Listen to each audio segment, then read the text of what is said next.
The gentle giant has fallen. My only advice, don't be underneath him.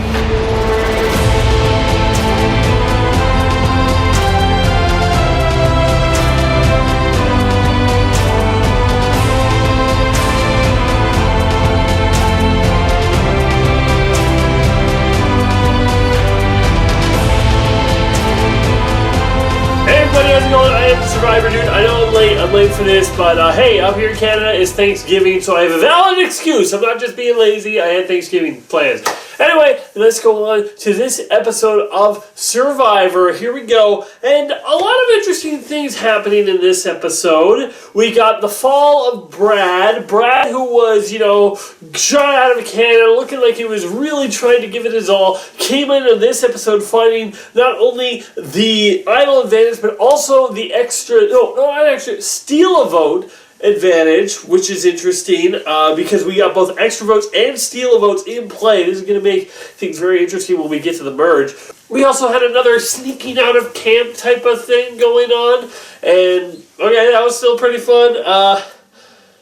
But okay, let's just get into it. We got Ooh-Ah back this episode. They're the ones that went to tribal council. And my faith in Shan has been, I believe, rewarded in more ways possible, because everyone is floating to Shan. Every single person. We got Brad, who is trying to appeal to Shan. We got Brad and Jeannie, who are trying to appeal to Shan. We got Ricard, that's relying on Shan. We got JD, that's relying on Shan. My winner pick I've never felt so good about it my entire life. She's in a pretty good position on her tribe. I would be a betting man.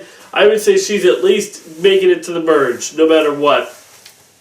Now, what else do we have? But the thing about this, it puts her in an interesting position because it has JD and Ricard on one side, and we have Jeannie and Brad on the other side, and now it's like, well, Shan, who do you want to go with? Who's going home? And an interesting dynamic because Brad has offered Shan all of the information. Here's what I got. Here's what I'm going to get. Here's what's a possibility of going to get. Here's a code word, blah, blah, blah, blah, blah. And on the other side, we have JD, who's like, oh, wait, you didn't see this. You didn't see this extra vote. Okay, you did? Well, I'm going to confess that I have an extra vote. And everyone's like, oh, come on, JD. You got caught. You didn't confess anything. So it's like, who do you go for? Do you go with the guy who's probably a little bit less threatening and a little bit less self-interested, who's going to be by your side, or do you go with the guy who maybe might be more threatening challenge-wise and people might be looking at it someone you can hide behind as a shield a little bit? That was the question for me going into this, was did Shan make the right decision? And there was a lot of things I put back, because at first I thought, well, no, because Brad and Jeannie are much more willing to work with him, and if you vote off JD, it's not like you're giving up control to Brad and Jeannie, because Brad can't vote. I mean, sure, maybe he will be able to vote next time, and he'll have an idol and a steal a vote, so maybe you could be worried about that going forward to the next one, but at least her card's going. But that's what I thought, is like, okay, but the problem with that is that I believe Brad and Jeannie would be too close together compared to Shan, where Shan might need to be, if they swap up and someone needs to be thrown under the bus, I believe those two would probably sit closer together than they would to Shan, and that made me feel a little bit like, well, maybe she didn't make the right decision. Then I thought about it a little bit more, and the more I thought about it, I was like, well, wait a minute, here in my mind is the biggest plus going forward for Shan with the move that she did. Ricard and JD don't like each other. Or at the very least, they don't trust each other. They are not in each other's camp. This isn't we are all in this together, equal partners, everybody is, we are relying on each other equally. No. JD is relying on Shan, and Ricard is relying on Shan, leaving Shan in the centerpiece of that, leaving both of them more connected with her, leaving her the focal point of that alliance. Now, it's true. The one bright side I said to burning JD was Ricard didn't seem like he was going to be all that upset if they voted off JD instead of Brad. Ricard was just like, whatever, if you vote off JD instead of Brad, that's not the biggest deal. Who cares?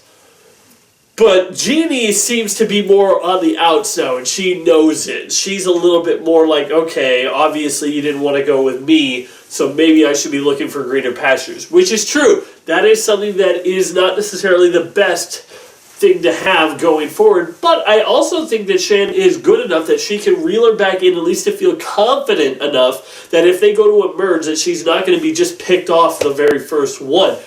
But the biggest thing, as I said, is that JD and Ricard don't care about each other. Neither one of them really like each other and are suddenly gunning for each other. So when you're in the middle of that type of a 3 pair where everybody else is taking shots at everyone else and you're just able to sit back and relax, that's a pretty good positioning to be in. And on the other tribes, we didn't have too much of the yellow tribe. We had a little bit of Liana breaking a little bit, being like, oh my gosh, I was right there. Oh, I feel my game slipping away. I wonder if this is building up Liana, because like we've focused a lot on Evie on the yellow tribe, and I feel like for once we got to focus squarely on Liana, and I wonder if this is going to be leading to a moment where like Evie's going to get blindsided, but Liana's going to take the remains of what Evie was working on and run all the way with it. I don't know. I'm interested to see where that goes. I feel like there is going to be something happening with that down the road. I feel like Liana's going to be playing a big part in this game down the road. I don't know how, but we'll have to wait and see. Makes this an interesting pre-merge because besides Sarah, every vote-off has been a guy. Like Abraham, Sarah, then Voce, and now Brad. Which leaves it with only like, how many guys are left? We got Danny, we got Deshaun, we got Nasir, we got Xander, we got Ricard, and we got JD. So 6 guys left in the game. And yeah, it's an interesting, that's going to be interesting as it goes forward, is like, are the guys going to become even more of a target? It's like, it's becoming really simple, especially with Evie gunning for guys in particular. It might be really simple for the girls to just realize, like, hey, why don't we just make sure that a woman wins this season and vote out all the guys? It's possible it could lead that way. I think it could be very well. But not a whole lot on the yellow trend other than Tiffany. The more she talks, the less of a chance she has of winning this game. When they got to the beat, why was she so forceful if she just ended up going for the flippin' tarp in the first place? Like, she was like, well, wouldn't it be better if we knew that one of us have it, so let's just have one of us not get it. And it's just like, okay, Tiffany, cool your jets, okay? Because here's what I would have done. Here's what I would have done if I was in that situation. I said, all right, here's what I think we should do. I think we should all go tarps.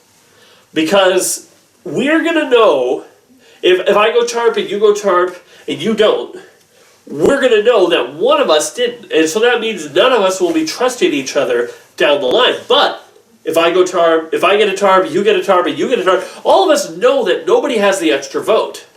And it allows us to bring more unity amongst all of our tribes and be like, hey, I could have gotten something individual. You don't have to tell them that they didn't have a chance. Like, we could just all say that none of us were here. Here's the thing, like, everyone else knows that everyone else went to this ship Wheel Island. Nobody else knows that we're going to this island. Nobody else knows we're here. So if we could just say, hey, I had a chance to either get an individual advantage or a tarp, and I got tarp, nobody will even suspect that us 3 are working together down the line. See, that's what I would have done. Because, and now, but if we don't all get a tarp, then we're going to know that we are BSing. You know, that one of us at least was BSing. There's no way we can build trust down the line. So how about it? How about we have a secret alliance right here? We try to look after each other if we can. You know? Now, whether it would work, I don't care. But if I come back with a tarp and say, hey, I had a chance for an individual advantage, but I decided to forego it and go for the tarp because we need it, this is for the tribe, I'm going to build goodwill with my tribe, and I'm going to build goodwill with the other 2 tribe members that I was there with. But Tiffany ruined that. Nobody really trusted that anybody was going to do what they were going to say because Tiffany was so off the handle. But what we got going on in the blue tribe, Nasir is like a yo-yo. He's up, he's down, he's up, he's down. He's like, now he's trying to go to Sydney to get them to vote off Deshaun and Danny. What game do you think Sydney is playing right now? Sydney is playing the target game. She's putting herself behind these 2 big guy targets who are going to get targeted well before she does once the merge happens. And since they're essential to your tribe right now, no one's as long as she's in good with their camp, she's not going anywhere. I gotta say, I know I keep saying this, but I was certain that Cindy was going to be one of the first people off if her thing went to tribal council. And now, no, I think Cindy's in a really good position and could do a lot of good things moving forward. I don't know if she has the gameplay skills so far, but the way she talked about, I don't trust Tiffany going forward, I don't feel like I can, and the whole thing with there, and how she didn't risk her vote, she wasn't playing greedy or out of her mind, she was just playing smart. I feel like Cindy has an interesting shot at this, and we'll have to see, because the Blue Tribe throwing a challenge, I think, is an interesting idea, and I don't think it's the worst idea. But the problem is that only works if you can trust the other members. Like, do I feel like they can trust Nasir? No. But do I feel like either one of them has that much of a relationship with Erica or Heather, especially with that deleted scene with Heather talking about how she had a dream about Cindy stuffing her torch? Oh my gosh, that's so hilarious. If you haven't seen that, watch that clip. It's so funny. But yeah, it was interesting just to see. I want to see the Blue Tribe in more focus. I feel like I'm just on the outside looking in, and so if they do throw a challenge next Tribal Council and do go to next Tribal, I'm interested to see where the chips fall where they may and what's going to be happening next.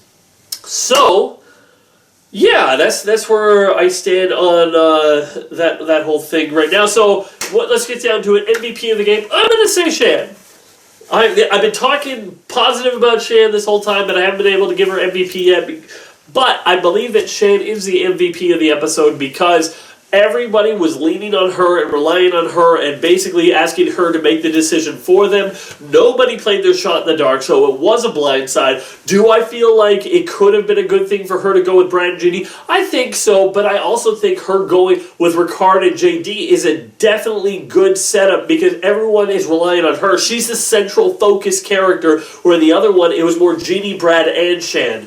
So, yeah, I think as long as she's able to rope Jeannie back in and not make her feel too bad, I think that Shan is in a really good spot going into whatever swap or anything that happens next. I don't know if there's going to be another swap happening next. It'll be interesting if we just merge the tribes with these three tribes having never been able to interact with just the interactions that they did. You know, it'll be interesting to see where that's all at. Now, so my predictions were a little off. I said that Jeannie was going to go, but Brad went. So my predictions for next week for the vote-offs of who's on the chopping block, I'm going to say I'm going to put Jeannie back on the chopping block because I believe that you don't make that relationship with JD and Ricard and then go back on it now. You've made your decision. You've made your bed. You know, I'm going to go back because I've been putting Tiffany on the yellow tribe at the chopping block. I don't think so anymore. No, I think Xander is going to be the one going home because especially now that they haven't lost one, they've won a challenge, they gain a little momentum. If that yellow tribe goes to tribal council, I'm going to say that Jeannie is going to be the one going home. I'm going to say that Xander is going to be the one going home. They're going to stick to their guns about this all-woman thing, and I think that Evie and Liana will feel like it's in their best interest. And honestly, at this point, I don't think they'd be wrong. For the Blue Tribe, who's thinking of throwing a challenge, Danny seems a little incensed, so he might try to throw this back into Deshaun's face. But I think that more likely he would just, if he feels really incensed, he's just going to shut it down and say no. You know, yeah, and they said, oh, maybe Sydney's breaking down. It's like, well, maybe she is, but I don't believe you. I don't think they're going to be going after her at all. No way, no chance, no how. I believe so. I'm going to be putting Nasir on the chopping block. I think that he's been going up and down, but I think he's about to exit the roller coaster, if you know what I mean. So yeah, that's all I really have to say about that. Thanks for watching, everybody. I am the Survivor Dude, and yeah, next time I won't be so late. We'll just, hopefully, we'll have to wait and see. But yeah, see you next episode. That's tomorrow. Peace. Anyways, bye.